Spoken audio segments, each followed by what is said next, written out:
Gajah Mada sebagai patih terkuat Majapahit sampai sekarang masih meninggalkan banyak kisah sejarah yang unik untuk diketahui. Salah satunya adalah ketika ia beradu kesaktian dengan Sunan Bejagung Lor di Tuban. Syekh Abdullah Asy'ari atau Sunan Bejagung Lor adalah salah satu keturunan Rasulullah yang menyebarkan ajaran agama Islam di wilayah Tuban. Ia merupakan adik dari Syekh Asmorokondi. Adu kesaktian bermula ketika Gajah Mada mendapatkan perintah dari Raja Majapahit Prabu Hayam Wuruk untuk menjemput sang anak Kusumawardhani yang sedang belajar ilmu agama kepada Sunan Bejagung. Sunan Bejagung Lor dikenal sebagai seorang yang gigih dalam menyebarkan ajaran agama Islam di wilayah Tuban. Kegigihan itu bahkan sampai membuat anak dari Hayam Wuruk, Kusumawardhani, datang dan belajar agama kepadanya. Dilansir dari blog tuban.com, Hayam Wuruk tidak menghendaki hal itu terjadi. Ia kemudian memerintahkan patihnya Gajah Mada untuk datang ke Tuban untuk menjemput dan menghalangi Kusumawardhani untuk belajar agama Islam. Majapahit datang dengan pasukan yang siap untuk berperang. Mereka membawa bala tentara gajah yang dipimpin langsung oleh Gajah Mada. Pasukan itu berniat untuk menyerang padepokan Kanjeng Sunan Bejagung Lor. Ketika sampai di desa Bejagung, Gajah Mada dipertemukan dengan sosok ulama sakti yang merupakan adik dari Sunan Asmorokondi. Ia adalah Syekh Abdullah Asy'ari atau Sunan Bejagung Lor. Di sana mereka mulai beradu kesaktian. Sunan menyabda pasukan gajah dari Gajah Mada menjadi batu. Doa Sunan dikabulkan dan pasukan itu seketika menjadi batu. Melihat hal tersebut, Gajah Mada memamerkan kekuatannya dengan mengoyak pohon kelapa sampai buahnya berjatuhan. Kemudian ia meminumnya.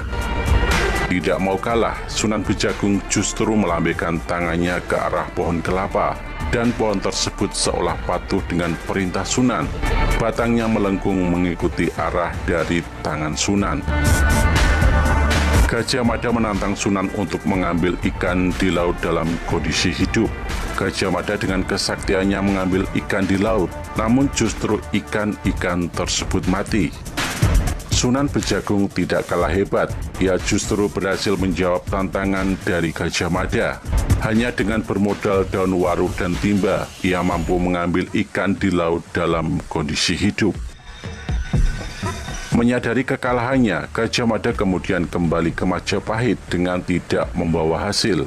Ia justru kembali dengan mengakui kesaktian dan kehebatan Sunan Bejagung Lor. Kisah pertempuran antara Gajah Mada dan Sunan Bejagung Lor tersebut rupanya terekam dalam sebuah situs yang sampai sekarang masih ada di wilayah Kabupaten Tuban.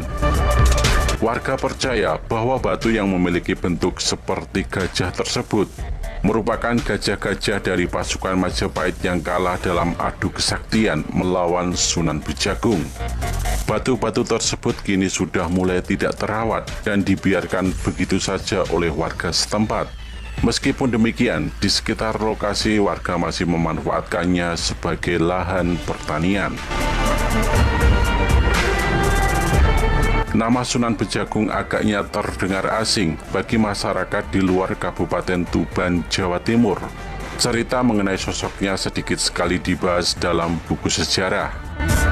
Bisa saja hanya menjadi arsip lokal saja yang diketahui oleh segelintir orang yang sudah mendatangi pesariannya langsung di Desa Bejagung, Kecamatan Semanding, Kabupaten Tuban. Makam Sunan Bejagung ini ada dua lokasi, yaitu Sunan Bejagung Lor dan Sunan Bejagung Kidul.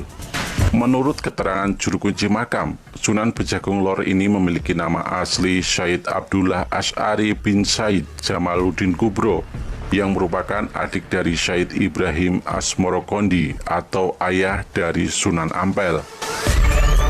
Sedangkan Sunan Bejagung Kidul adalah menantu dari Sunan Bejagung Lor, yang memiliki banyak nama dari berbagai macam versi. yaitu Aryo Hadi Kusumodiningrat sebagai nama Jawanya, dan beberapa lakop Arab seperti Syekh Aturrahman, Syekh Hasim Alamuddin, Raden Syukur, dan lain sebagainya. Sunan Bejagung Kidul sebelumnya adalah murid dari Sunan Bejagung Lor, yang kemudian dinikahkan dengan puterinya yang bernama Nyai Faikoh, yang makamnya terletak di dekat suaminya. Sedangkan semasa hidupnya, lokasi tersebut adalah tempat tinggal Sunan Bejagung Lor bersama putra-putrinya. Berdasarkan cerita, Sunan Bejagung Kidul adalah putra dari Raja Majapahit yang lari dari kerajaan dan bertemu dengan Sunan Bejagung Lor. Ia bersikeras untuk tinggal dan belajar dengan sang wali serta mendalami agama Islam. Tentu saja Sang Romo tidak terima dan terus mencari puteranya itu dengan mendatangkan pasukan bergajah.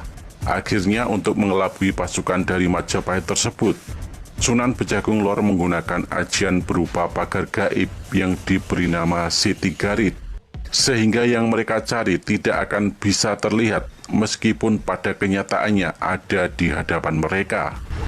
Kemudian atas izin Allah Subhanahu wa Ta'ala, pasukan tersebut berubah menjadi batu yang disebut Watu Gajah. Batu tersebut sampai sekarang masih ada dan terletak tidak jauh dari lokasi pemakaman. Sejak diketahui keberadaannya, makam Sunan Bejagung Lor sudah mengalami beberapa renovasi. Meskipun demikian, ada beberapa bangunan yang masih asli, seperti gubuk yang terletak di area sebelum pemakaman dan bata merah di sisi-sisi makam yang dibiarkan untuk menjadi saksi sejarah adanya makam tersebut. Dahulu, atap makam utama Sunan Bejagung Lor hanya terbuat dari tumpukan-tumpukan jerami dan rumput alang-alang, sedangkan pilar-pilarnya terbuat dari bambu. Namun pada suatu waktu, tiba-tiba bangunan tersebut terbakar dengan sendirinya. Padahal di sekitarnya tidak ada apapun yang menjadi pemicu terjadinya kebakaran. Setelah terjadi kebakaran, barulah di makam utama tersebut dibangun cungkup yang terbuat dari tembok. Sedangkan makam-makam di sisi-sisinya diatapi dengan asbes. Lokasi makam Sunan Bejagung Lor kemudian mengalami renovasi kembali di sekitar tahun 2018. Area dalam cungkup makam Sunan Bejagung ini dulunya sangat sakral. Tidak ada yang bisa memasukinya kecuali hanya zuriyah dan juru kunci saja. Sedangkan orang lain yang masuk ke sana bisa langsung pingsan. Namun belakangan ini kejadian semacam itu sudah tidak terjadi lagi. Itu berarti Sang Waliullah sudah meridhoi jika rumahnya dimasuki oleh orang lain. Letak makam Sunan Bejagung tidak jauh dari pusat kota Tuban, yakni hanya sekitar 2 km ke arah selatan.